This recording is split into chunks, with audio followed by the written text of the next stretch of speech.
Hi friends, எல்லாத்துக்கும் வணக்கம். இன்றைக்கி தீர்த்த குடம் தாங்க எடுக்க வந்திருக்கோம் காவிரி ஆற்றுக்கு. அங்கே கோயிலேருந்து கிளம்புறப்போ ஒரு 1/2 கிலோமீட்டர் நடந்து வந்தோம். வெயில் வர ஃப்ரெண்ட்ஸ், ஒரு 4 மணிக்கு தான் கிளம்புனோம். அப்போயே வெயில் அதிகமாக இருந்தது. நிறையா பேர் பெரியவங்களாம் தீர்த்த குடம் எடுக்க வந்தாங்க. நடக்க முடியாதுன்னு சொல்லிட்டு ஒரு 3 டெம்போ, ஒரு பெரிய லாரி ஒன்று, அப்புறம் காரில் வரவங்களும் வந்தாங்க, 2 வீலரில் வரவங்களும் வந்தாங்க. நிறைய பேர் வந்தாங்க ஃப்ரெண்ட்ஸ். ஏன்னா ஒரு 20 வருஷம் ஆயிடுச்சு பண்டிகை போட்டு. அப்போ பண்டிகை போடல, ஒரு சின்ன பிரச்சனையினால போடாமல் விட்டுட்டாங்க. இப்போ தான் எல்லாம் சரியாகி பண்டிகை போட ஆரம்பிச்சிருக்காங்க. அதனால் மக்கள் கூட்டம் நிறையா இருக்குது. ஒரு ஆர்வம், ரொம்ப சந்தோஷம். எவ்வளோ வருஷம் கழித்து பண்டிகை போடுறாங்க அப்படின்னு சொல்லிட்டு அதனால் எல்லாருமே வந்திருந்தாங்க. வீட்டுக்கு 2 பேர் 3 பேர் வந்திருந்தாங்க ஃப்ரெண்ட்ஸ்.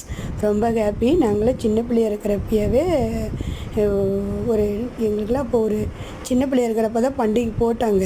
அதுக்கு பிற்பாடு இப்போ தாங்க ஃப்ரெண்ட்ஸ் போடுறாங்க. அதனால் எல்லாத்துக்குமே ஒரு ஆர்வம்.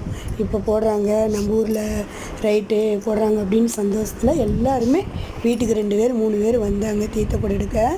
நிறைய பேர் தீர்த்த குடம் எடுத்து போயிட்டுருக்குறாங்க. நிறைய பேர் தண்ணியிலையும் இன்னும் குளிச்சிட்ருக்குறாங்க. அப்புறம் தீர்த்த குடம் எடுத்துகிட்டு போய் மேலே சாமிக்கு வச்சு ஊற்றி அலங்காரம் பண்ணி பூஜை பண்ணி அப்புறம் தான் எடுத்துகிட்டு போவாங்க. அங்கே கோயிலுக்கு முன்னாடியே 1/2 கிலோமீட்டர் இறக்கி விட்டுருவாங்க. அங்கேருந்து நடந்து கோயிலுக்கு போய் தீர்த்தம் சாமி மேலே டைரெக்டாக ஊற்றுவாங்க. நன்றி.